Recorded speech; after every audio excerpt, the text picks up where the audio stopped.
जय जगन्नाथ सांग मैंने आज आमर सार जड़े आसी आम पाक जे कि आम दादा हे गाड़ी कम करते जे इच्छा है टे दादा साथी दादा टे बहुत सबुथ अभिज्ञता अच्छी दादा साथी सब जिन ठाकुर विषय बेसी से जो आज इच्छा है दादा गोटे श्लोक टे शुणा प्लस आम दुकान विषय टे कौन कहे दादा नमस्कार आपण टे नमस्कार कौन श्लोक जानते टे कहतु आम दुकान विषय टे कहतु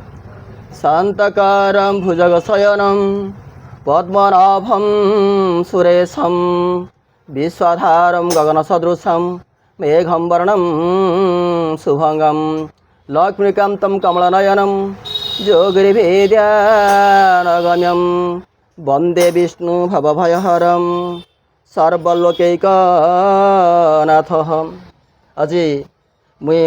सुमित बाबूंको दुकान आसी हाजर हेली किंतु मुझे जिते जाए तांको दुकान भारी गहली सुमित बाबू लोकप्रिय हस हस मुखमंडल से दुकान रे आमे जेकोसी जिन पार्ट खोजा सबू पार्ट मिल